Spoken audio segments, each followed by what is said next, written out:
Friends, आज हम लोग बात करने वाले हैं ऑप्टिकल इंस्ट्रूमेंट्स के बारे में। देखिए फ्रेंड्स, ऑप्टिकल इंस्ट्रूमेंट्स वो इंस्ट्रूमेंट्स होते हैं जो कि किसी भी लाइट वेव या फिर पार्टिकल को प्रोसेस करके ऑब्जेक्ट की इमेज तैयार करते हैं जिसे कि हम लोग देख सकें।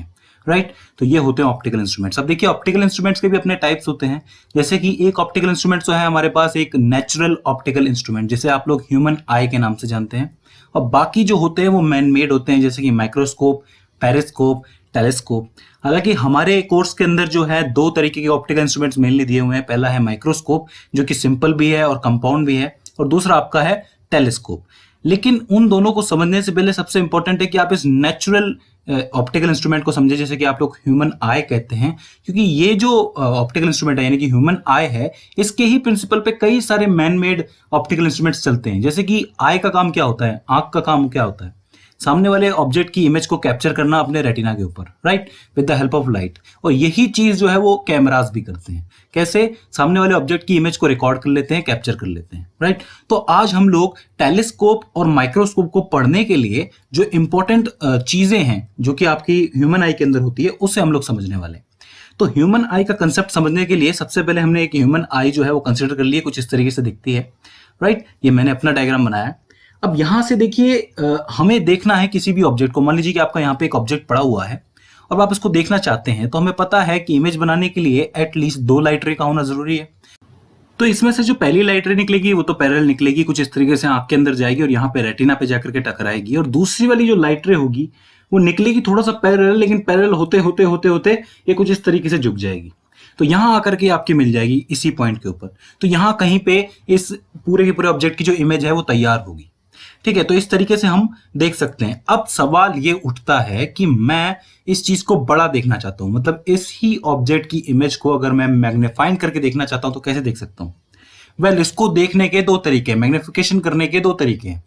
पहला, देखिए यहां पे जब ये ऑब्जेक्ट पड़ा हुआ था तो दोनों की दोनों लाइट आई, तो यहां पर जो एंगल बना है, जो इमेज का एंगल बना है वो ये बना है, राइट। अब होगा क्या कि अगर मान लीजिए कि मैं इस ऑब्जेक्ट को थोड़ा पास ले आऊं, तब क्या होगा? तब होगा ये कि यहां से एक और लाइट निकलेगी कुछ इस तरीके से, और यहां नीचे वाली निकलेगी।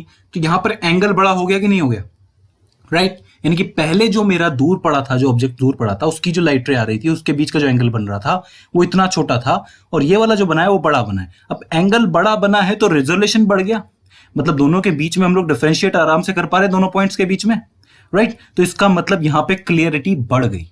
तो यानी कि मैग्निफिकेशन करने का सबसे पहला तरीका तो ये है कि आप ऑब्जेक्ट को उठा करके आंख के पास रख दो, जैसा कि आप लोग लेंसेज के अंदर भी करते हैं। लेंसेज के जितना पास रखोगे तो इमेज उतनी ही बड़ी नजर आती है कि नहीं, राइट। तो इस तरीके से ऑब्जेक्ट थोड़ा पास आएगा तो क्लियरिटी बढ़ेगी। इसी तरीके से थोड़ा और पास ले आइए तो एंगल थोड़ा और बढ़ जाएगा, थोड़ा और पास ले आइए तो एंगल और बढ़ जाएगा। तो इस तरीके से जो क्लियरिटी है वो बढ़ती चली जाएगी। तो ये एक तरीका है मैग्निफिकेशन को देखने का। तो इसका मतलब मैग्निफिकेशन का जो हम लोग फॉर्मूला लिखते हैं वो होगा, मैग्निफिकेशन इज इक्वल्स टू में साइज ऑफ इमेज अपॉन में साइज ऑफ ऑब्जेक्ट। ये तो एक फॉर्मूला है जो हम लोग बहुत पहले से पढ़ते आ रहे हैं।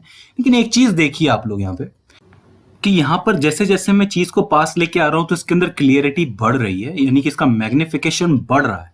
तो मैग्निफिकेशन बढ़ने का मेन कारण क्या है?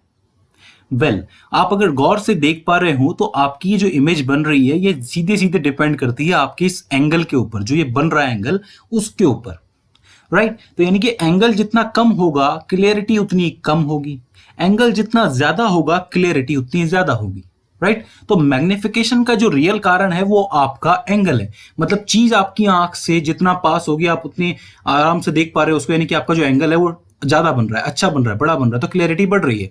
चीज दूर होगी तो जो एंगल है वो छोटा हो जाएगा। जैसे कि आप लोग देख सकते हैं इस पिक्चर के अंदर कि कैसे एक मॉन्यूमेंट को एक उंगली के अंदर, मतलब उंगलियों के अंदर दबाया हुआ दिखाया गया। मतलब ये एक्चुअली ये मॉन्यूमेंट है तो उतना ही बड़ा, लेकिन हो क्या रहा है कि उस मॉन्यूमेंट से जो भी लाइट रे निकल रही हैं और जो आंखों तक पहुंच रही है वो इतनी दूर है कि एंगल इतना छोटा बन रहा है कि हमें दिख रहा है कि हमारी उंगलियों के बीच में ही वो मॉन्यूमेंट समा गया, राइट। इसी तरीके से अगर उस मॉन्यूमेंट के थोड़ा सा और पास जाया जाए तो होगा क्या, एंगल बढ़ेगा। इस वजह से हमें जो अपनी उंगलियां हैं थोड़ी सी और खोलनी पड़ेगी, वास्ट करनी पड़ेगी, तब जाके हम उसको अपनी उंगलियों में समा सकते हैं।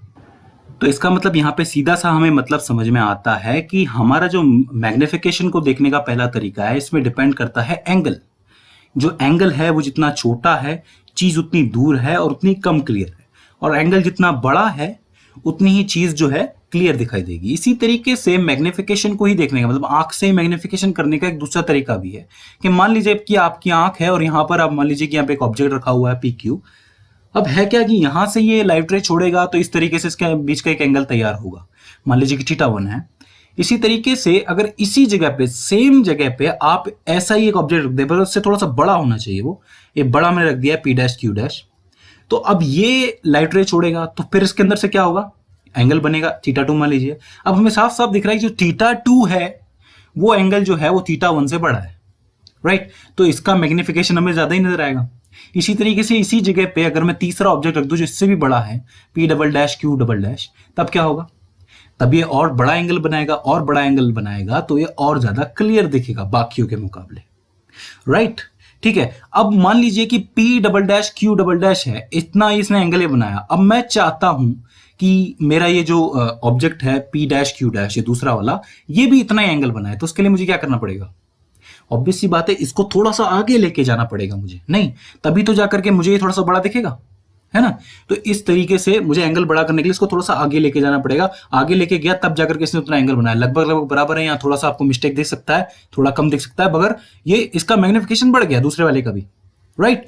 तो इसका मतलब अगर एक ऑब्जेक्ट एक जगह पे पड़ा हुआ है तो वो मुझे उतना छोटा दिखेगा, उसी जगह पे थोड़ा और बड़ा ऑब्जेक्ट रख दीजिए वो और बड़ा दिखेगा। हालांकि है कॉमन सेंस की बात, लेकिन आई का ये दूसरा तरीका है, मतलब आंख का ये दूसरा तरीका है मैग्निफिकेशन करने का। पहले तरीके में क्या हो रहा था कि ऑब्जेक्ट को मैं जितना पास ला रहा हूं बड़ा होता जा रहा है।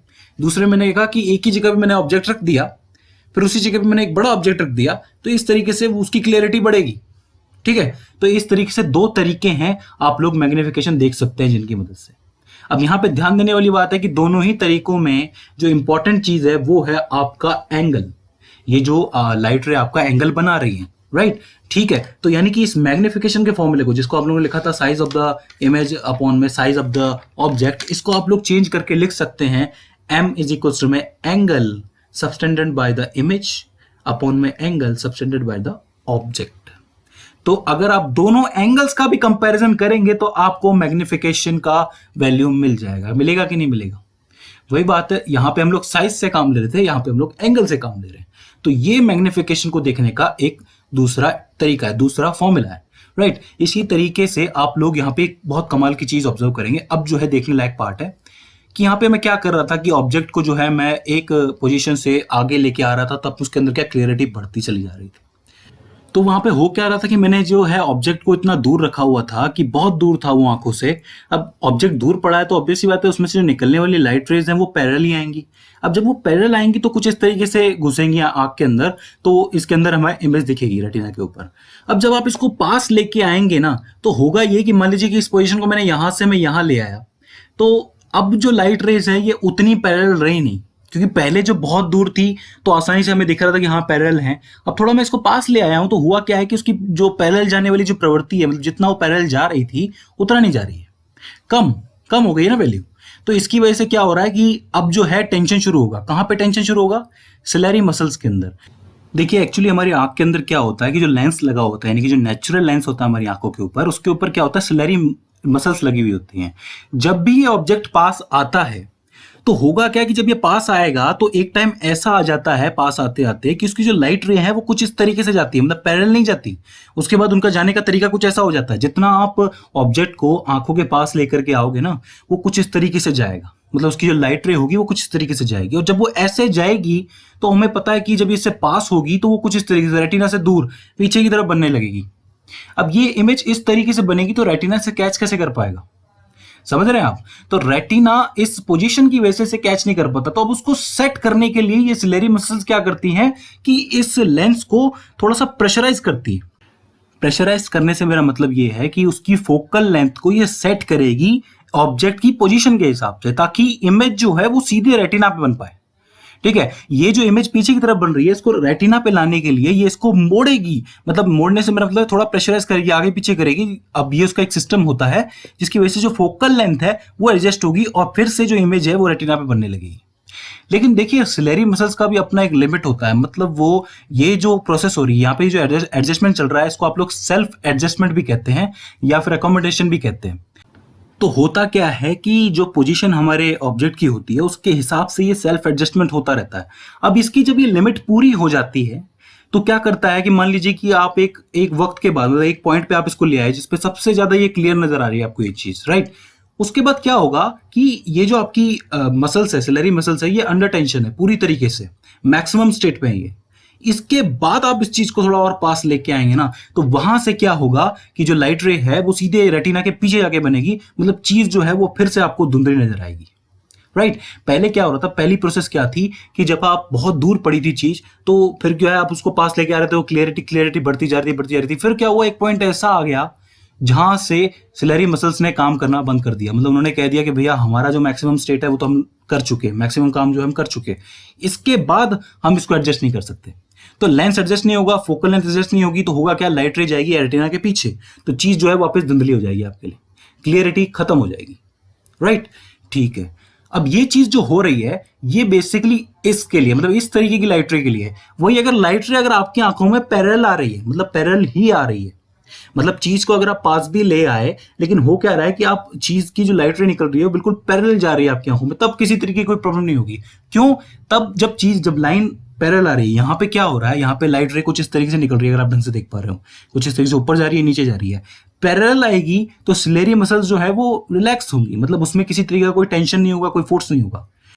तो ये जो आपकी डिस्टेंस है, ये जो एटलीस्ट इतनी डिस्टेंस जो चाहिए, इसको आप लोग कहते हैं least distance of distinct vision.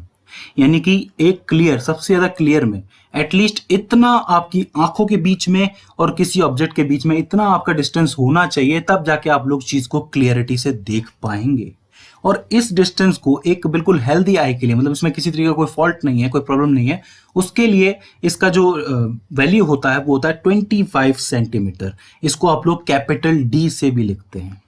This is the least distance of distinct vision, right. ये एक मतलब मैं स्वस्थ यानी कि बिल्कुल हेल्दी आई के लिए बता रहा हूं आपको।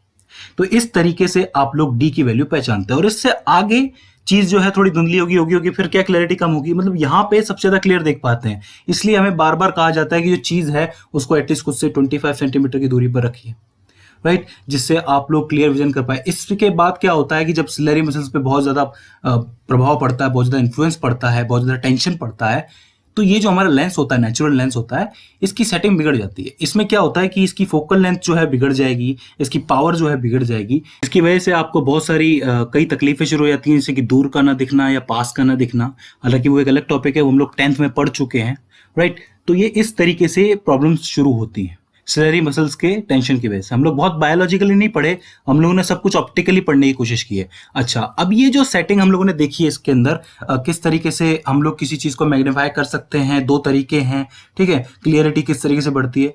अब ये जो हमारे ऑप्टिकल इंस्ट्रूमेंट्स हैं जो हमारे कोर्स के अंदर है, माइक्रोस्कोप हो गया, टेलीस्कोप हो गया, जिसमें भी वो कंपाउंड है, सिंपल है, उनमें ये टेक्निक्स का यूज किया जाता है मैग्निफिकेशन करने के लिए। उनके अंदर इस प्रिंसिपल का यूज होता है, जैसा कि मैंने कहा था कि आई का जो प्रिंसिपल है वो कैमरास के अंदर यूज किया जाता है। सो फ्रेंड्स, ये हो जाता है कि एक ह्यूमन आई काम कैसे करती है, और ये एक बेस है बाकी ऑप्टिकल इंस्ट्रूमेंट्स को पढ़ने का। तो ये चीज आपका समझना जरूरी था। सो आई होप आपको ये समझ में आया होगा। इसके बाद ये आपके लिए हेल्पफुल साबित रहेगा। आई होप आपको ये वीडियो समझ में आई होगी, ये वीडियो आपके लिए हेल्पफुल साबित रही होगी। इसके बाद भी आपको कोई क्वेरी आती है, कोई परेशानी आती है, कोई दिक्कत आती है, या फिर हमसे कोई गलती हो जाती है, तो प्लीज आप हमें कमेंट सेक्शन के जरिए बताइए। सो फ्रेंड्स, आज की इस वीडियो में बस इतना ही। सी यू इन द नेक्स्ट।